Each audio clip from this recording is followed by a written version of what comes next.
All right, my name is Gloria, and I will be interviewing Alex. Can you kind of introduce yourself a little bit?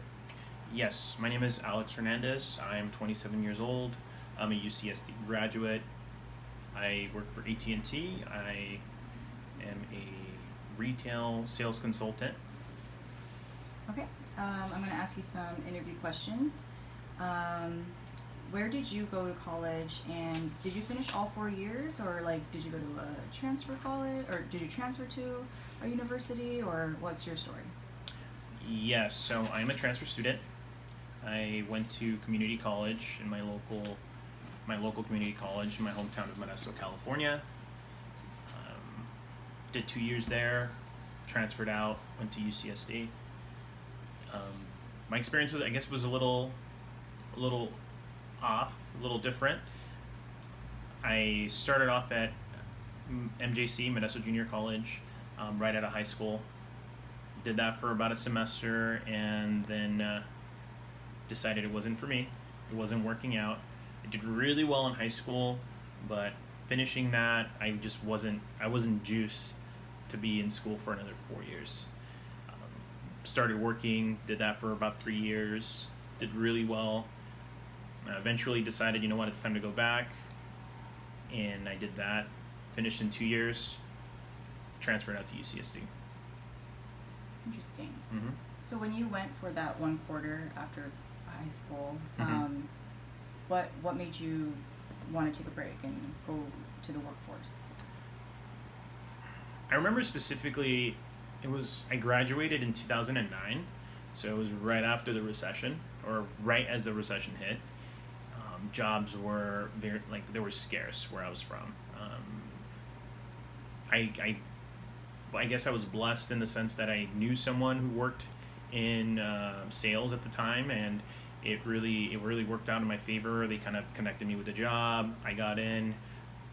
I wasn't motivated to go to school, so finding something else that was going to get me, you know, into a different path, um, I was really receptive to that. So I decided to just kind of jump on board. It worked out. I worked in the cell phone industry early on, and I started off as a sales consultant, worked into management. Eventually, I was running 6 stores by the end.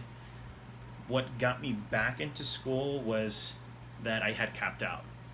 So it was a smaller company. It wasn't a huge company like the one I'm working for now. AT&T is huge, right? It was a smaller company, and pretty much if you didn't have a degree, you were not going to move up from there. District manager, I mean, some people decide to do that and they just stick with that job, and that's what they do, that's their career. But for me, I wanted to, keep growing, keep progressing, and the only way I was going to do that is if I went back to school. So decided to take the step down, started working for Wells Fargo. They were really flexible with my scheduling, and then I was able to go to school and finish. Nice. Okay. So, second question. In your opinion, what is a non-traditional student identity? So non-traditional student would be someone that didn't go to college maybe right after graduating, like myself, took a break, didn't finish in 4 years. Your typical traditional student would be someone that, is either in the range of 18 to 22 years old. Typically, a traditional student would be someone that either has like a part-time job, or doesn't have a job, maybe an internship. Heavily relies on their parents for income on a lot of cases. Um, as a non-traditional student, I don't fit into any of those categories, right? I'm 27. It took me longer than most students to finish. I support myself. I've been doing it since I was 16 years old. So my priorities are different in that sense. So you would definitely identify yourself as a non-traditional student. I would, yeah. Hmm. So, which one would you prefer if you had the choice? To be a traditional or non-traditional student, I don't know that I can say that I prefer one over the other. I think my experience, like anyone's experience, is very unique. So I think what allowed me to get back into school now put me on the path to, number one, communication studies, because I didn't know about that. I didn't know that about myself until, actually practicing communication, going into the workforce, selling, communicating with people. That kind of shifted me in the sense that now I'm like, okay, I'm going to school. What do I like? What am I good at? Communication. Perfect. That's what I want to do. And then eventually that kind of got me into politics, and public speaking got me into politics, and then politics got me into specifically public policy, which is what I've been kind of centered around at UCSD. So, like, identifying yourself as a non-traditional student, Mm-hmm. if you had the choice to, go back and become a traditional student, Mm-hmm. or stick with being a non-traditional student, which one would you choose? Mm-hmm. I think I would definitely opt in for my path. Yes, I took longer than your traditional student, but I don't think I would trade my experience, what I've lived through, and like the knowledge that I've been able to accumulate from that, just for the sense of finishing earlier. Maybe getting a head start. Because you hear about people that they graduate and they either don't find a job, they're jobless for 1, 2, 3 years. And if they do get a job, sometimes it's out of, the area of what they went to school for. So finishing early doesn't guarantee that you're automatically going to go into the field that you went to school for. Doesn't mean that you're going to be necessarily better off in life. So I think my experience is preferred in this case. Okay. So, knowing that you graduated in June, like recently, what would your typical day be like as a non-traditional college student? So my typical day, I didn't live on campus the last 2 years that I was at UCSC. I came in as a transfer, have my own place, my own apartment. So I live in North Park. My typical day would start off there, commuting to school, typically getting up an hour and a half earlier just to make it in time because of traffic, right? Having to calculate traffic, going through traffic, getting to La Jolla, parking, which is insane, right? You can't find parking. In my case, rather than paying the $1,000 that you had to pay in permits, right, for an entire year, I ended up opting in for parking in Gliderport. So I did that for the full 2 years, and just walking to class, right? So not paying the $1,000 pretty much meant that I had to walk from Gliderport every single day, or opting in to pay for visitor parking the days that I absolutely needed to be closer. So a long walk to my first class. Typically my first class would start off 10 if possible. I usually try not to get early classes because of my situation of having to be off campus. So I would start my first class. Typically I'd be in class until 2 or 3. The days that I did go to class, I typically didn't go to work, which really worked in my favor because AT&T is super flexible. I'm a part-time employee there. So the days that I went to school, I didn't have to go to class. In most cases, most quarters. So as my day progressed on those days, I would take the 3 classes. Typically at the end of my my day, I would study on campus, even through the breaks between classes, and then as my day ended, hit traffic one more time. We'll walk to Gliderport, which is another mission. Hit traffic one more time, rush hour traffic. Usually would double my commute back. Get home, be super tired, study a little bit more, go to bed late to wake up early the next day, either to go to work or to go back to school. So, yeah, pretty hectic. Thank you. What would you say is like the biggest challenge that you face as a non-traditional student? Non-traditional student. Um, So actually, let me take that back. sure. Let me rephrase it. What is your biggest challenge you face as like a college student? Hmm. And also, what would you say is your biggest challenge you face as a non-traditional student? So as a college student, often it was building the type of network that your typical students would build, right? You build relationships.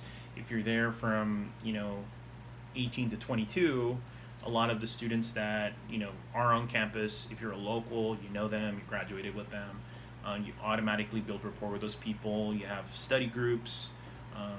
You can rely on each other to get certain projects done, to kind of motivate you to continue working and doing homework and all that.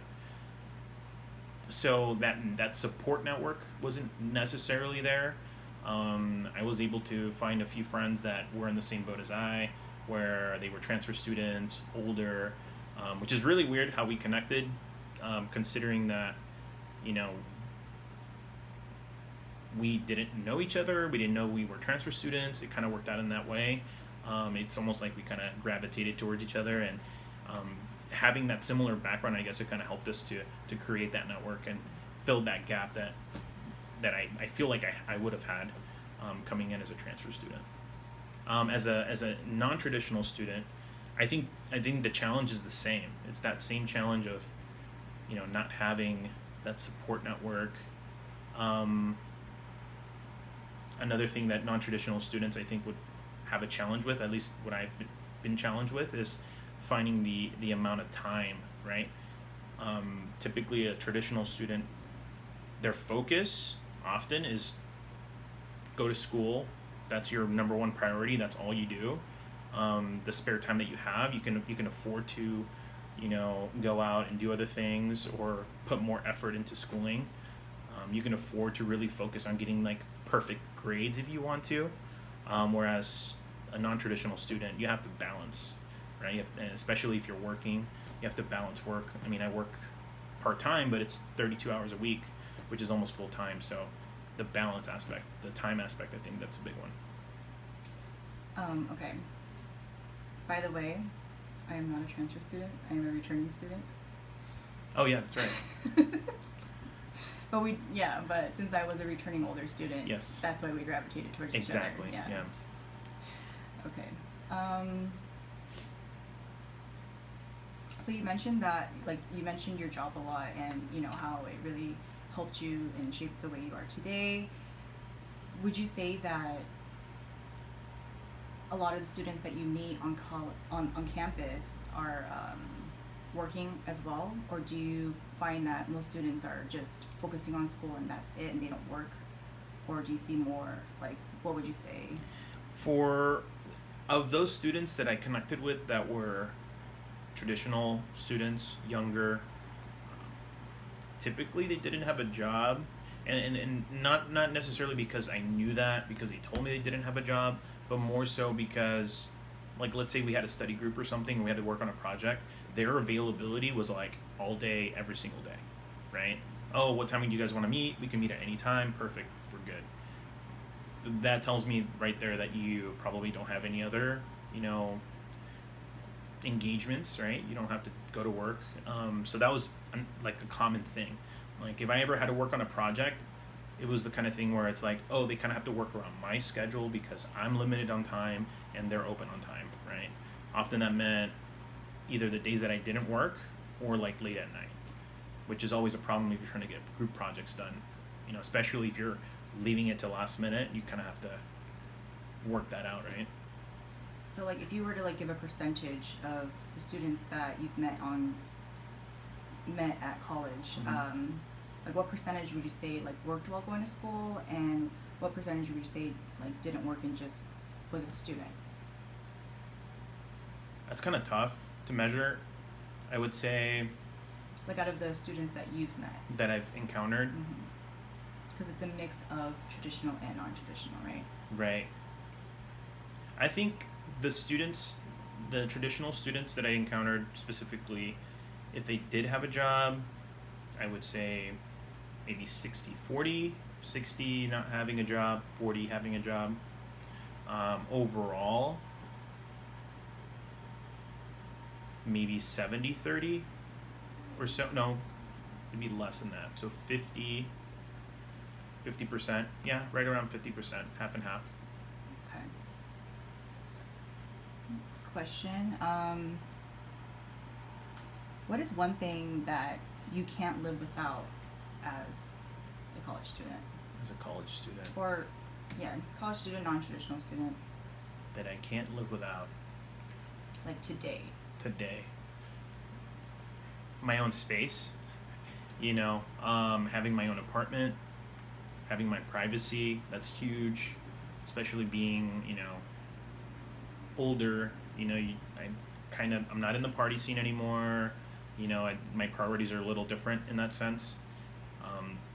I don't necessarily want to live with a bunch of people, right? I like being able to have my place to study. I want to be able to go home and like work on my projects if I have to, and not have anyone like bugging me. So I think my personal space would be that object or that place that I need.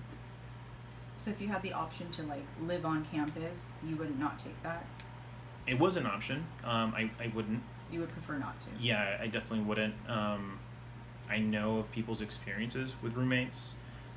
That's not a good situation. So I know what that's like, and I prefer to live off campus, even if it means commuting. I think that's a trade-off that I'm willing to go with. Do you not see that as like, oh, I'm missing out on, the college experience, or you're just more like, I don't really care about the college experience, I'm more about, just trying to finish, or Sure. Or like, are you trying to also experience that college experience while also trying to focus on what you're trying to finish? So it's funny that you say that, because I know initially when I was looking at campuses, or I was making my choice of a university, at the time it was between UCSB and UCSD, and I opted in for UCSD because there was less of a a social life, right? They say this UCSD is socially dead. You hear that all the time, that we don't have that environment.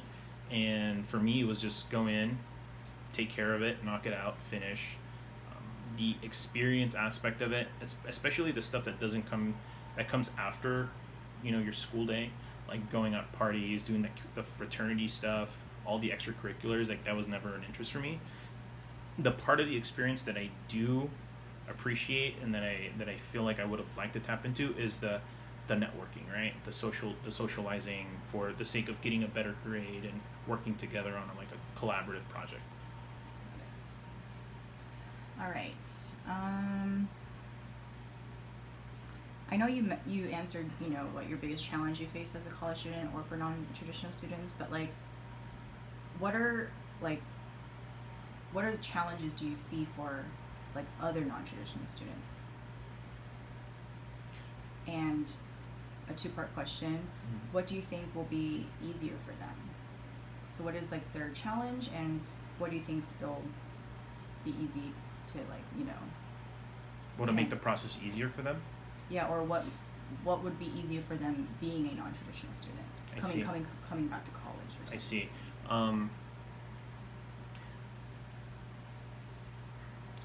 If you take the notion of a non-traditional student, I think that's like a broad spectrum, not just specifically my situation, but you have people that are older that are returning to school, right?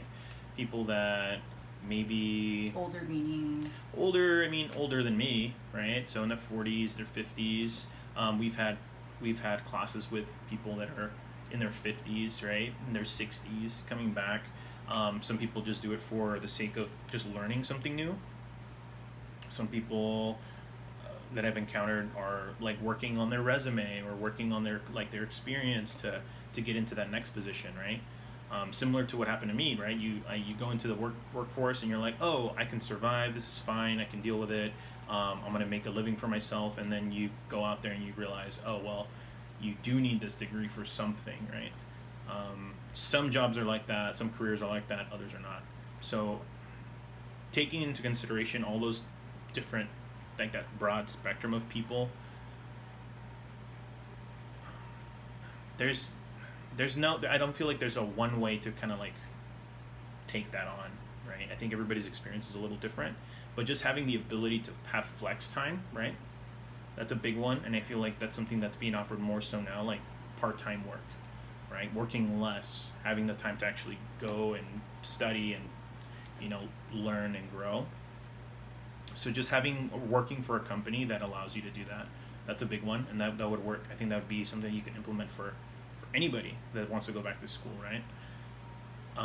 College reimbursement, tuition reimbursement, that's another big one. My employer offers it. I didn't have to use it, luckily, but it's an option. So I think that would be something else that would work for different non-traditional students. I'm so sorry, was that a challenge or was that something that would be easier?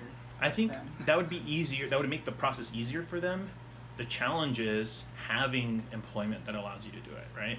Having the time to be able to go back to school, because often people don't go back to school even though they want to because they have other engagements, right? They have children, grandchildren, they work 40 plus hours a week in a job that doesn't allow you to go back to school, right? So I think that's the real challenge. Like, do you have the time to invest in your education, right? Got it. So, next question. What would you say is like popular right now as a college student? Right now meaning like in 2018, what would you say is like popular among the college students at UCSD, or like a popular trend that is going around? Like in terms of like pop culture, or in what sense? Yeah, popular culture could work. Not so much like fashion and on stuff like that, Mm-hmm. but just like everyday things that are happening. On campus. Yes. As a college student. As a college student. Things that are popular on campus, something that people tap into. It's kind of hard to pick something, like just off the top of my head. I'll give you an example just to kind of help you maybe think of some other things. Mm-hmm. The first thing that comes to my mind is like memes and like, Oh, I you see. know, like, Mm-hmm. you know, college students, when you go to the library, you see them, you know, majority of them are studying, but half of them are, you know, like looking up funny memes and stuff, and that's Sure. a pretty popular thing, I would say, that's Right. kind of happening right now. And Yeah. even like certain classes refer to memes and stuff too. So like that's, I guess, one thing that kind of popped up in my mind. Yeah. I'm just trying to see if there's other things that you That would, I notice. yeah, that you would say. And the reason why I'm asking this question Mhm. is because as a returning student at the age of 28, you know, and trying to blend in with some of these 21-year-olds and younger people, it's like you kind of want to keep up with what's going on, Sure. but then at the same time, you kind of, at the same time, like, oh man, I feel kind of old. Like, I don't understand it, or, Right. you know, so like, I'm just trying to see if you notice. Things that maybe I don't really like. I'm not accustomed to. I'm sure there's a lot of things, but I feel like what keeps me outside of that group is, again, like the lack of interaction with other students often, right? Memes is huge for sure. That's something that I see all the time. You often see students, you know, kind of hanging out in the back, you know, looking at, like, I think you've mentioned this before, like, you know, they're watching their, you know, Korean or, you know, Korean dramas or anime. You see that often, right? Asian dramas. Asian dramas. Mm-hmm. Yeah. There are some Chinese There's some ones Chinese too. ones in there, I know. Mhm. They're not all Korean. They're not all Korean, but they make the best ones, I'm sure. Yeah, so you see that pretty often. You see that maybe not taking it. I don't know if this is different, but like maybe not taking school as seriously, right? One thing that I do find pretty actually, and now it kind of came to me, that I see a lot is students opting into or taking a class, testing it out, and then deciding to drop it, which I find interesting because I've never been able to do that. I never had the ability to do that as a non-traditional student.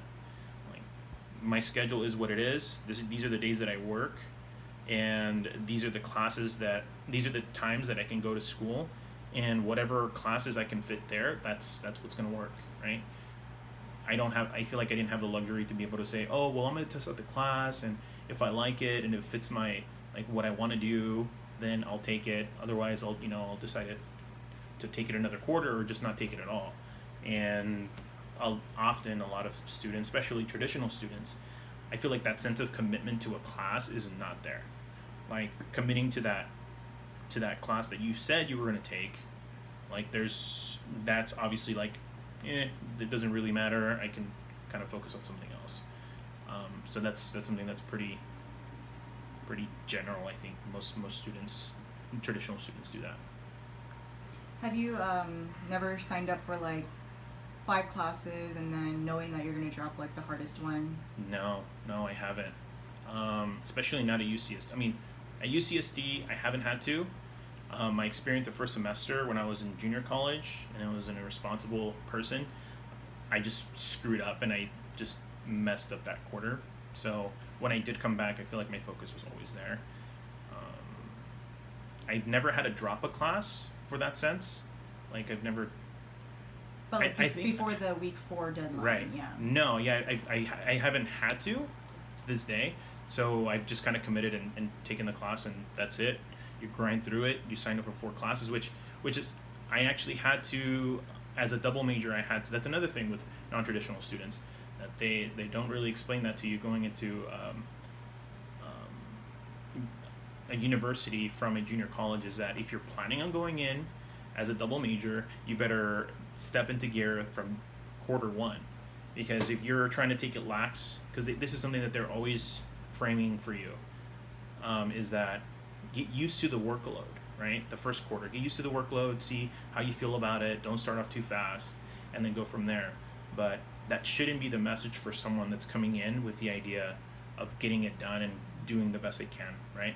I feel like that works for most, maybe traditional students, but I don't think it works for non-traditional students, especially those that want to double major.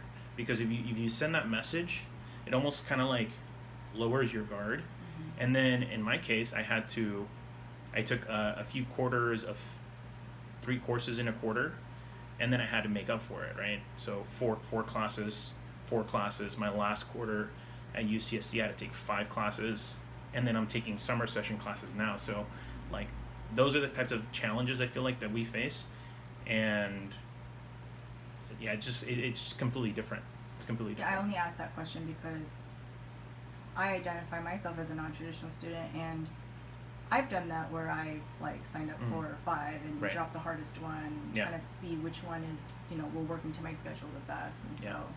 Which I don't necessarily think there's anything wrong with it. Yeah. But it's like different my thing. perspectives. Yeah, my thing with that subject is not so much the commitment to the class, but having the ability to do that, right? Like, as a non-traditional student, I feel like I haven't had that ability. Like, that's just not an option. Like, you either do it or you don't do it. Well, and if you don't do it, you're in your case, it's because you were a double major transferring in. No, even if I didn't take the double major, I feel like that was always the intention, because finishing in 2 years meant that I had to pass all my classes in 2 years, right? Like, that's the only way it would have worked. Okay. All right, let's move on. As a college student in 2018 and a non-traditional one, what do you do for your downtime? So aside from working and aside from going to school, study, Netflix, walk my dogs, take them to the beach often. Can you kind of explain what Netflix is? Netflix. Just because, Sure. We don't know who may be opening up this time capsule. Sure. Netflix being able to stream or watch movies on your TV, right? Access content, seasons, shows, yeah, movies just Is in Netflix general. streaming? It is streaming. Oh, it is. Yeah. Okay. Hmm. Gotcha. What is the one thing you would change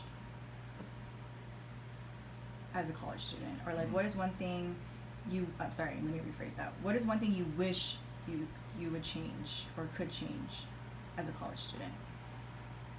Like, whether it's something that's going on campus or something that, that you see is a problem that's going on campus. Yeah. An issue on campus. Or like something that you wish you could change that you see as a problem or something, or just anything that you wish you would change or could change in the year of today. Today's day. Yeah. It goes back to this I don't know, it's almost like you're coddling the students, right?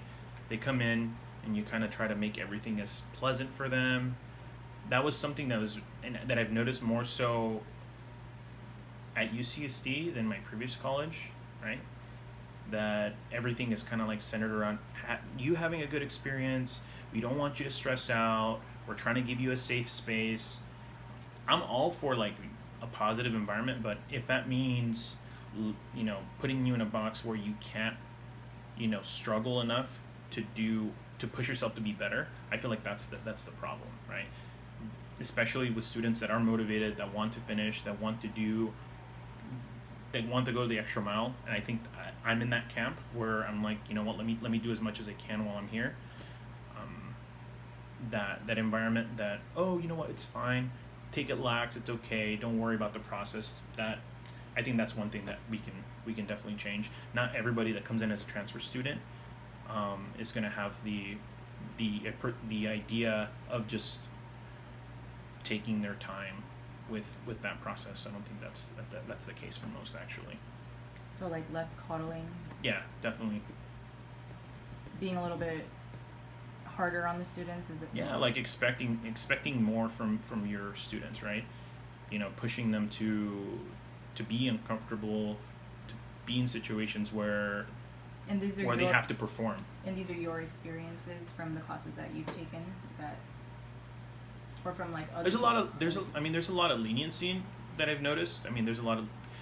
It's good to have it, but I think overall, especially from administration, I feel like I see that more with specific types of services that they offer, that it's just like, okay, like I get that some people need the assistance for this and this and this, but like ultimately, like, are we setting them up for success, or are we trying to provide them a safe space and like minimizing their success, right?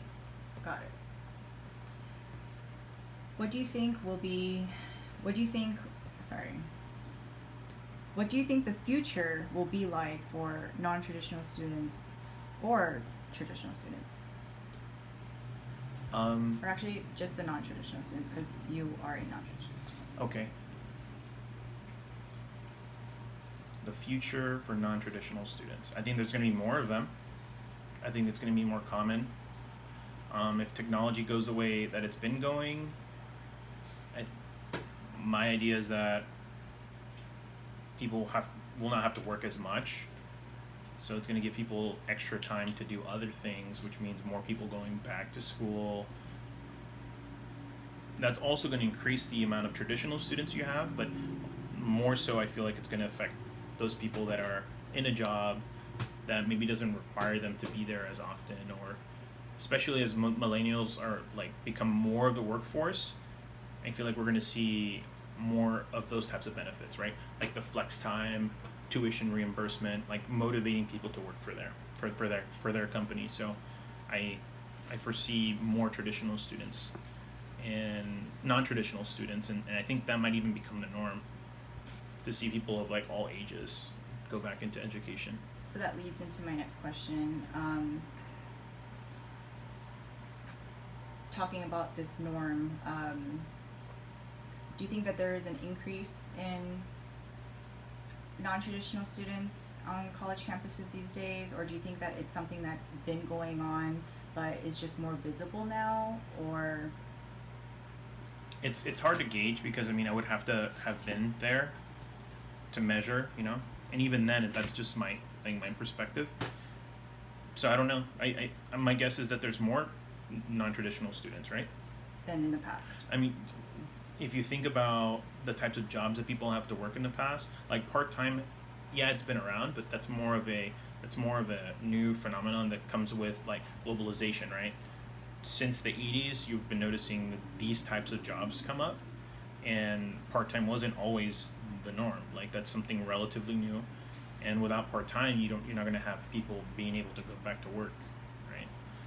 There's also like a shift in the focus of what education requirements you need to be able to have a certain job. So I feel like that's also motivated non-traditional students, the increase in non-traditional students. And then, do you think that there's like the shift of like, you know, this more visibility of having non-traditional students? Do you think there was a certain motivation or push for these people to want to come back? Or do you think it just kind of naturally happened? Or?